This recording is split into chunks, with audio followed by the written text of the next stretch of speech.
My phone lit up at 5:58 in the goddamn morning. Nothing good ever comes before sunrise. The message was from Derek, my boss at Cascade Solutions. VP of Product Development. Never made eye contact unless investors were watching. 3 words on the screen. Get here immediately. No context. No explanation. Just that cold corporate tone, like I was some stain he needed removed before the cleaners arrived. I grabbed whatever was closest. Black jeans, thermal shirt, boots still muddy from yesterday. Seattle in February doesn't give a damn about your presentation. The roads were slick with rain that hadn't stopped in 3 days, and the sky was still pitch black. I skipped breakfast. My stomach already felt like it was eating itself from the inside out. The drive took 19 minutes through empty streets. Headlights reflecting off wet asphalt like broken glass. Cascade Solutions sat in a converted warehouse in Sodo. Exposed brick and floor-to-ceiling windows designed to look creative when really it just meant cheap rent. The parking lot was a ghost town. 4 cars total. Mine, Derek's Tesla, Amanda's white Honda, and a black Lexus I'd never seen before. Out-of-state plates.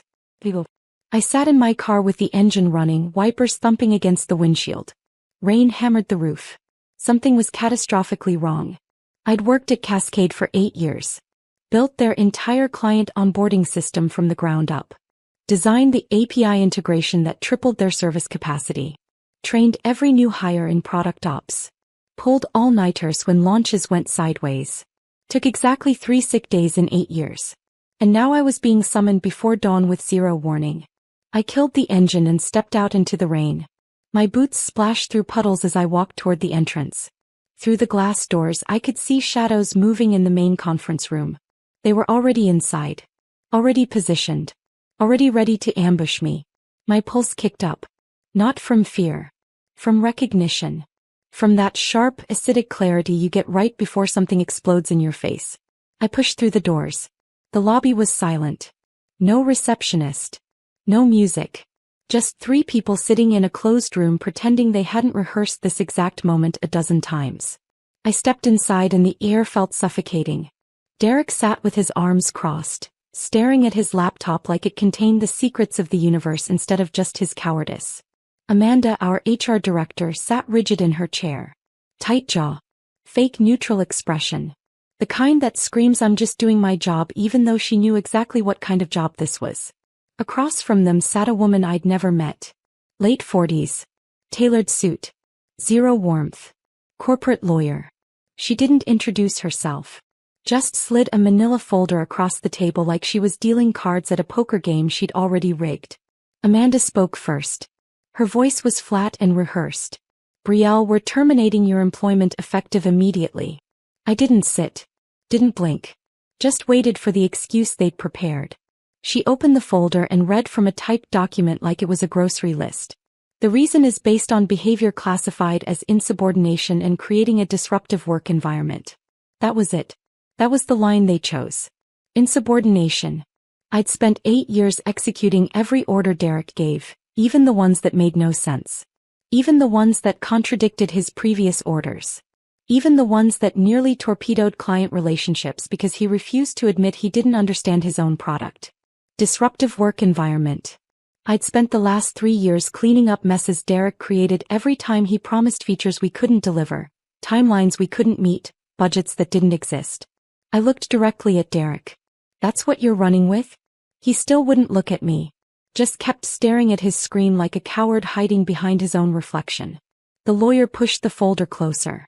Inside you'll find the severance package and a standard non-disclosure agreement. You're welcome to review before signing. I cut her off. I'm not signing anything today. Amanda opened her mouth to protest but I raised my hand. Save the speech. I know how this works. You've already locked me out of the system, right? Derek flinched. That told me everything. I'm going to my desk. I'll grab my things and nothing else. The lawyer nodded like that was acceptable terms of surrender. As I turned toward the door, Amanda stood up. Just so you're aware, we've notified building security.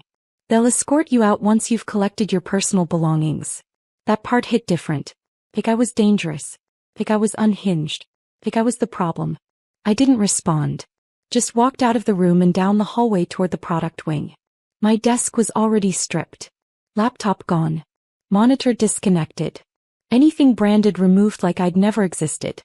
But they'd missed something. My project binder. Thick. Worn. Packed with handwritten notes, API documentation, client feedback logs, workflow diagrams. Years of actual work. The kind that kept this company running when Derek was busy taking credit in board meetings.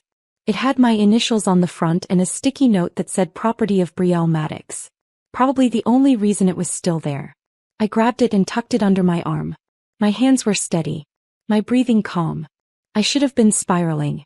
Should have been crying or screaming or throwing something heavy through a window. But I wasn't. I walked past the conference room without looking inside. Didn't give them the satisfaction of seeing me break. Security was waiting by the exit. Some kid in a polyester blazer who looked like he'd rather be anywhere else. He didn't say a word. Just opened the door. The rain hit me like a wall of cold reality. I walked to my car, tossed the binder onto the passenger seat and slid behind the wheel. Then I just sat there, gripping the steering wheel, staring at nothing. 8 years. 8 years of loyalty, innovation, execution. I built the system that scaled Cascade from 12 clients to over 200. I worked weekends, holidays, stayed late when everyone else went home, fixed problems that weren't even mine to fix. And this is how they ended it. With a vague accusation and a piece of paper they thought I'd sign out of desperation. They thought they could erase me with a folder and silence. They had no idea what they'd just unleashed. I turned the ignition and watched the rain sheet across the windshield. This time I wasn't cold. I was calculating. My phone buzzed before I even pulled out of the lot. Unknown number. I almost ignored it. But something told me to answer. Betrayal Maddox? The voice was sharp. Confident. Male. No hesitation. Yeah. Who's this? Nathan Cross. CEO of Vertex Dynamics. I sat up straighter. Vertex Dynamics. Cascade's biggest competitor. 3 regional offices. Faster product cycles. Higher margins. Nathan Cross was a legend in the industry. Built 2 companies from scratch before turning 40. Never did interviews. Never attended conferences. Just executed. I heard what happened at Cascade, he said. That was a mistake. Their mistake. My stomach dropped. How the hell do you know already? He didn't laugh. People talk. Especially when someone valuable gets thrown out before sunrise. I leaned back against the seat, still gripping the wheel. I've been trying to overhaul our product operations for 6 months, he continued. Problem is no one internal has the vision or the spine to tear it down and rebuild it correctly. Then your name came up. Multiple times. He let that sit for a second. I'm serious, Betrayal. You're the only person who could pull this off. And now you're available. I looked out at the rain hammering the empty parking lot. The lights were still on inside Cascade. Probably Derek pretending the storm he started wasn't about to bury him. Nathan's voice came through clear again. Don't go home. Come here now. I want to meet before my executive team convenes at 9 o'clock. I blinked. Wait. Today? Yes. This morning. You're not unemployed. You're in transition. You've got one shot at this window and I'm holding it open. But only for the next hour. I didn't ask for details. Didn't ask who told him. Didn't ask what kind of insane timing this was. I just said, text me the address. The second I hung up, the message came through. Pin dropped. Street address in Bellevue. I tapped it, dropped my phone in the cup holder and threw the car into drive. Vertex Dynamics headquarters sat 23 miles east off 520, tucked behind a row of glass towers near the lake. The rain was still coming down hard, but the roads were clearing as morning traffic started crawling into the city. By the time I merged onto the highway, I felt something shift inside me. Not fear. Not confusion. Something closer to alignment. Like the wrong door had been slammed shut and this new one had already opened before I even knocked. I pulled into Vertex's underground garage at 7:41. The building was sleek. Modern steel and glass. No gimmicks. Just efficiency designed for people who didn't need to prove anything because they were already winning. I parked and caught my reflection in the rearview mirror. I looked like hell. Hair still damp. No makeup. Shirt wrinkled from being grabbed off the floor. I didn't care. This wasn't about image. This was about whether I still had value in this industry. Whether someone still saw me as more than disposable. I grabbed my binder and walked toward the elevator. The doors opened automatically and I rode up in silence. When I stepped out on the 12th floor, a woman was already waiting. Sharp blazer. No nonsense posture. No smile. Brielle? Yeah. I'm Olivia. Executive assistant. Nathan's ready for you. She turned without another word and started down a hallway lined with frosted glass offices. As we walked, I asked how long ago did he decide to call me. She glanced back. Right after he got a text from one of our contractors. Word travels fast when you're good at what you do. I didn't respond, but something inside me steadied. She stopped at a corner office with floor-to-ceiling windows overlooking the water. Nathan was inside, standing near a long table. His jacket was off. Sleeves rolled. Black coffee untouched on the desk. He looked up, gave me one nod and motioned me in. The door clicked shut behind me. Nathan didn't offer a handshake. Didn't ask if I wanted coffee or how I was doing. Sit, he said, already flipping open a thick folder on the table. I sat. He slid the folder across. We've got stalled expansion across 4 regions. California, Texas, Colorado, Washington. Every location is behind schedule. Staff protocols are inconsistent. Client satisfaction is slipping. Timelines are garbage. I flipped through the pages. Overlapping vendor contracts. Duplicate workflows. Missing position descriptions. Missed check-ins. Who's been managing this? I asked. Nathan sat down across from me. 3 different regional managers. All of them reporting to people who don't understand the product. It's broken. Not broken, I said, flipping another page. Built on weak infrastructure. You scaled too fast without digital cohesion. No shared standards. No retention strategy. You're not late. You're lucky nothing's fallen apart yet. He didn't flinch. He liked that. That's why I called you, he said. I've been circling this problem for months. I need the right person to come in and dismantle it. Rebuild it the right way. I kept flipping. Every page confirmed what I already knew. This place had potential. But zero structural foundation. Nathan didn't wait. I'm offering you Director of Product Operations. Not interim. Not advisory. Full leadership. You'll report directly to me. I looked up. Full control. Staffing. Scheduling. Vendor management. System redesign. Partner alignment. All yours. He didn't blink. Didn't hedge. I want Vertex to become the standard. You've already built a system that scaled once. I need that here across every property. I leaned back, heart still pounding from the whiplash of the last 2 hours. My old team didn't even know I was gone yet. If I say yes, I said slowly, I want to see the contract right now. Not a draft. Not something you'll send later. Without a word, he opened a side drawer and dropped a thick folder on the table. Already done. I opened it. Real contract. Real numbers. Real commitment. He watched me read but didn't rush me. Why no? I asked. Why me? This fast? Nathan shrugged. Because I recognize talent when I see it. And Cascade just handed you to me gift-wrapped. I stared at the contract, flipping through terms like it was both surreal and inevitable at the same time. This wasn't a rebound job. This was a takeover.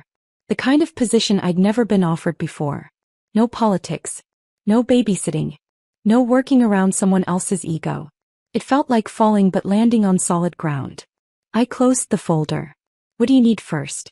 Nathan smiled. A system audit plan. A 2-week operational reset outline. A staff breakdown. And a short-term vendor realignment strategy. I nodded. Give me a whiteboard, an hour, and access to your last quarter's reports. He stood. Olivia will get you everything. I'll hold the executive team for 30 minutes. Long enough for you to tell them why you're here. I stood too, gripping the folder. They don't know I'm hired yet? They will when you walk in. He opened the door and motioned for Olivia. He appeared instantly. Get her full access. Workspace. Systems review clearance. She's our new Director of Product Operations. Olivia looked at me like she'd just been handed a live grenade and a promotion at the same time. Sir. As she turned and led me down the hall, Nathan called out behind me. Not loud. Just enough for me to hear. You've got until 9. Show them why I didn't wait. Olivia walked fast and I kept pace. She didn't say much. Just handed me a tablet as we passed through a hallway lined with clean glass offices. Full access, she said. Quarterlies. Org charts. Vendor logs. Nathan's notes are tagged. We turned left and stepped into a private workspace. Modern. Minimal. Clean. A whiteboard stretched across the back wall, blank and waiting. She set a folder down on the desk. Contracts in there too. He said, look it over now. Sign if it's good. She backed out without another word. Professional. Efficient. No hand-holding. I dropped into the chair and opened the folder. Right away I knew this wasn't a courtesy title. This was real. Director of Product Operations. Full authority over staffing, scheduling, budget control, vendor relationships. No one above me except Nathan. No committees. No advisory boards. No filters. The compensation was aggressive. 6 figures plus a performance bonus tied directly to operational turnaround. Not based on attendance. Not tied to how many meetings I sat through. Straight execution metrics. There were no behavioral clauses. No vague morality statements. No NDA language buried in fine print. Just execution, authority, and results. Nathan had stripped it down to exactly what mattered. I didn't hesitate. I pulled a pen from my bag, signed on the line, and closed the folder. No drama. No delay. Done. This wasn't desperate. It was strategic. I stood up and walked back to the door. Olivia was already waiting like she knew. She held out a plastic badge. My face printed on it. Vertex logo in the corner. Below it, Director Product Operations. I clipped it to my shirt. Let's get you set up in your office, she said. We walked down the west corridor past a break room and a glass wall overlooking the lake. She stopped in front of a corner suite with high ceilings and dual monitors already glowing. She tapped the access pad. It's yours. Passwords are in the inbox. Nathan already added you to the leadership calendar. I stepped inside. Floor-to-ceiling windows looked out over the water. Everything was quiet. Focused. Like the whole place moved at a pace just beneath chaos but without the panic. The desk was bare except for a laptop, a blank notepad and a single inbox alert. Executive team meeting confirmed. 9 a.m. I pulled the chair back and sat down. My hands moved fast. Opening files. Scanning data. Organizing notes. The system was a mess but the potential was everywhere. Vendor delays. Duplicate bookings. Untrained seasonal hires. Fragmented tools across regions. It was all right there waiting to be fixed. By 8:27 I already had half a skeleton outline of the reset plan. 3 phases. Audit, reset, relaunch. I just needed to pull the numbers and test some workflow models.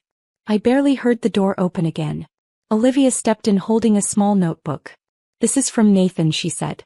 His original project notes before everything stalled. He said you'd want to see how far off course they've drifted. I took it and nodded. Perfect. I'll use it to frame the reset.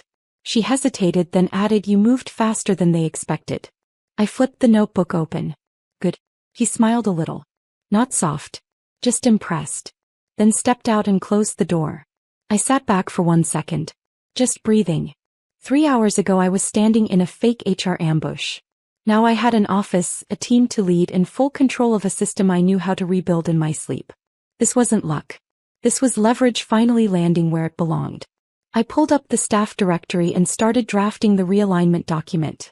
Every name. Every region. Every gap. There was no time for pacing or second-guessing. 9 o'clock was coming and they were going to expect clarity. They get it. Nathan opened my office door without knocking. It's time. I stood up, grabbed my binder and followed him down the hallway. We didn't speak. We didn't need to. At the end of the corridor was a wide glass conference room already half full. Regional ops leads. A few corporate managers.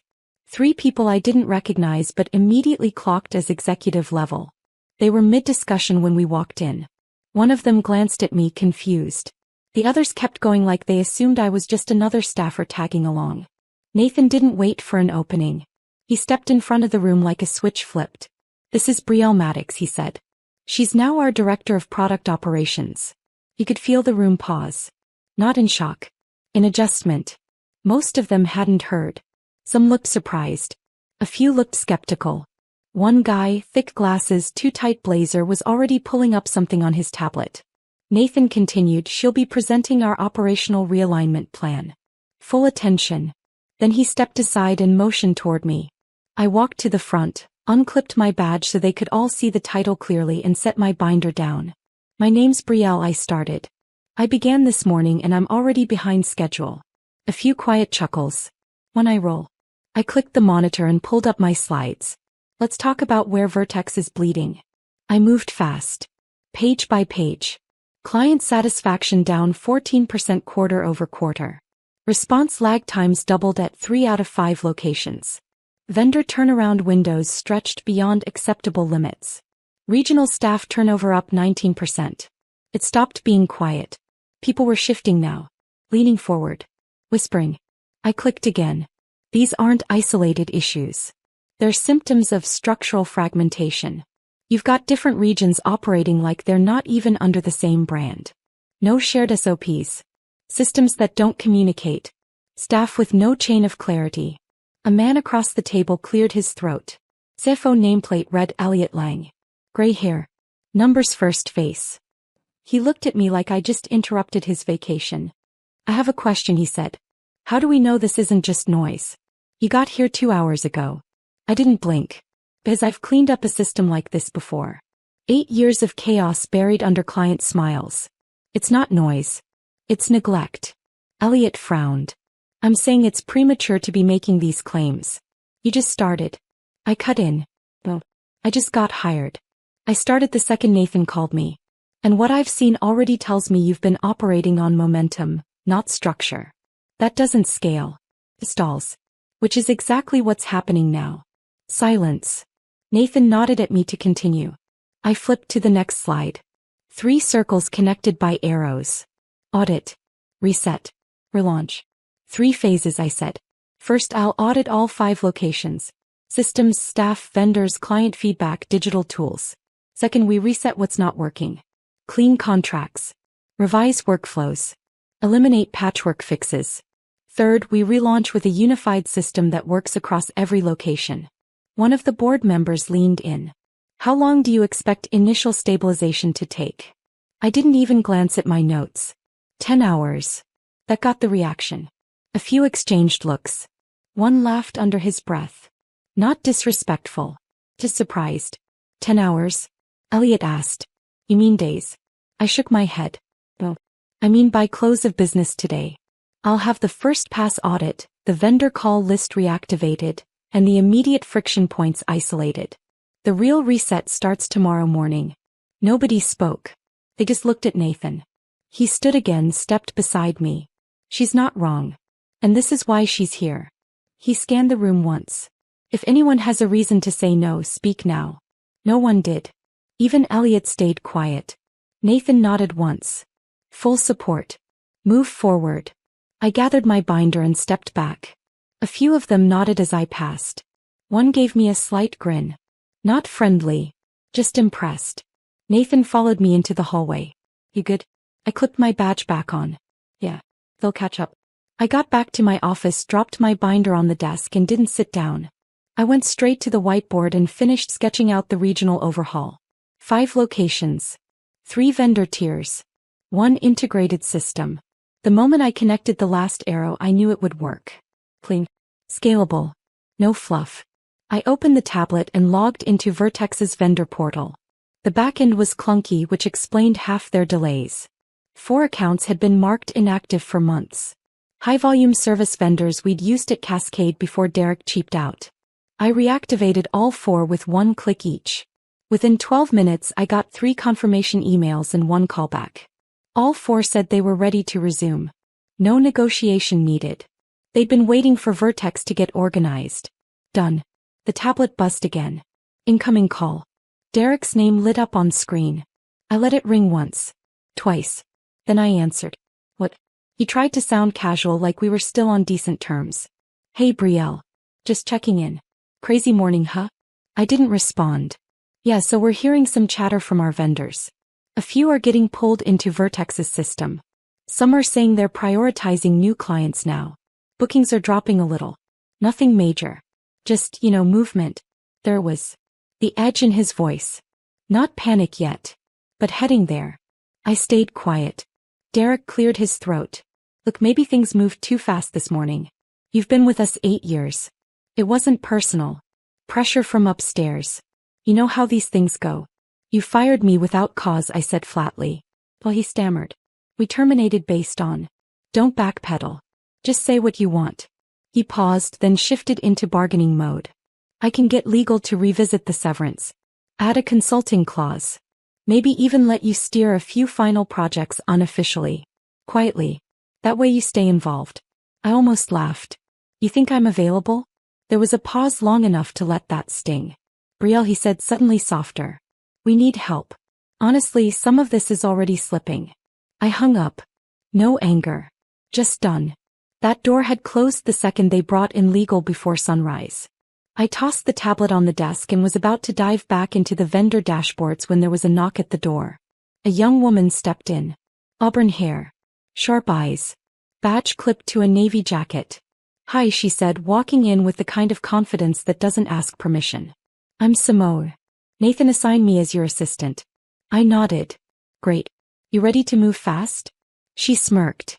I don't slow down. Before I could give her anything, she added, Nathan wants you in the executive boardroom right now. I grabbed my binder without asking why. Whatever it was already in motion. I followed Simone down the corridor, binder in hand, my boots echoing off the polished floors.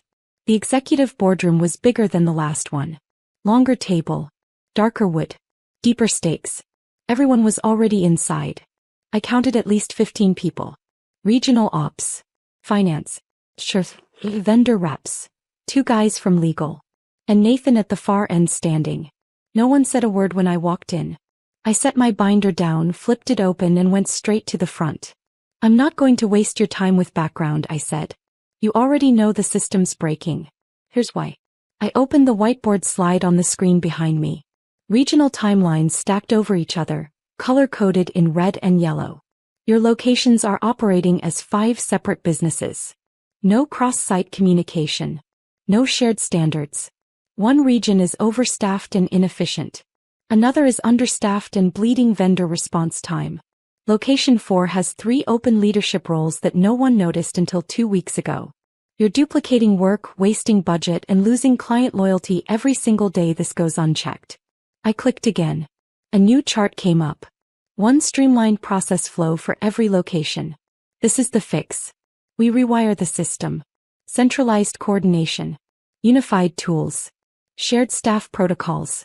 One ecosystem. 5 locations. One heartbeat. They leaned in now. Not all of them looked convinced, but no one interrupted. Kept going. Projected numbers after rollout. 17% faster onboarding times. 41% fewer vendor delays. Estimated savings. 3.2 million annually in reduced waste and tighter operations. Client satisfaction recovery within 3 weeks if implemented today. CFO Elliot cleared his throat. It's aggressive. I nodded. Yes, it is. He looked at Nathan. If she's wrong, this wrecks the quarter. That's not a dent. That's a collapse. Before I could speak, Nathan did. She's not wrong. We're doing this. His tone wasn't loud. Just final. Like a line drawn in concrete. Elliot sat back, tapping a pen on the table. We're shifting everything on day 1? Yes, I said. That's the point. We move as one. We build momentum fast and keep it. No band-aids. No phased rollouts. Full reset. Nathan looked around the table. You've heard the plan. Time to vote. One by one they spoke. Short, quiet yes. No one said no. Even Elliot nodded. Approved, Nathan said. Effective immediately. The tension broke like a snapped wire. People stood. Some already pulling out phones. A few whispering about logistics. I stepped back toward Simone. She was holding a notepad but wasn't writing anything. She just stared at me like I'd dropped a match on dry grass and walked away without flinching. You okay? I asked. She blinked and gave the smallest smile. Yeah. I just haven't seen anyone own a room like that before. Not in this industry. I nodded once. Get used to it. By 2:14 the numbers started pouring in like a dam had cracked. Simone stood next to me at the monitor, eyes wide as we watched the dashboard auto-refresh every 60 seconds. Cascade's bookings were tanking. Their winter package system had gone buggy. I recognized the old backend. They never updated it. Dates weren't syncing with the promo engine. Vendors were flagging service requests as unconfirmed. The reviews were brutal. Waited 3 hours for support that never came. Staff had no idea what system we were using. Worst client experience in 6 years. I didn't feel joy. I didn't gloat. I just watched it unfold like weather I saw coming miles away. Simone glanced over. They're spiraling. I nodded. They built a house on sand and lit a match. Right then my phone buzzed again. Not my Vertex line. My personal number. I checked the screen. Walter Hines. Cascade board chair. I picked up. Brielle. His voice came through calm. Too calm. Hello, Miss Maddox. I'm hoping we can have a conversation. I stepped away from Simone and leaned against the window. About what? I've been informed of the situation regarding your termination. I want you to know the board did not approve that action. It wasn't sanctioned. Frankly, I'm disturbed. You're disturbed that your head of product and HR staged a termination before sunrise without board review? Pause. I'm trying to address this professionally. So am I. He cleared his throat. We'd like to offer you a consultancy role. Independent. Short term. Well compensated. Help stabilize things while we reassess leadership. You want me to come back and fix the mess you let them make? More silence, then carefully. I think both sides made missteps today. There's still an opportunity to correct this. I walked back to the desk, calm and steady. I'm not available. He exhaled into the phone, trying to stay collected. You're saying no? I'm saying absolutely no. Before he could follow up, I ended the call. Simone had been pretending not to listen, but her eyes told me she caught every word. That was the board chair? Yep. She blinked. You just shut him down like it was nothing. It was nothing. The tablet on my desk dinged with a priority alert. Simone leaned over and opened the dashboard. Her breath caught. She turned the screen toward me. You need to see this. 3 of Cascade's biggest clients, multi-year corporate partners who booked premium service blocks every quarter, had just transferred their accounts to us. Confirmed. Deposits already placed. I stared at the screen, let it sink in, and whispered just loud enough for Simone to hear. This is what happens when you fire the foundation. By 7:18 p.m. the office had gone quiet. Phones stopped ringing. Feet stopped moving. But my brain didn't. Vertex's dashboard showed green across all locations. Vendor queues cleared. Staff confirmations locked. Client service tickets dropping by the hour. The system was already running smoother. Not perfect. Not polished. But alive. I stood at the window for a second, holding my new badge between my fingers. It was warm from my palm. Solid in a way that felt earned. Nathan stepped in. No knock. Just presence. He didn't sit.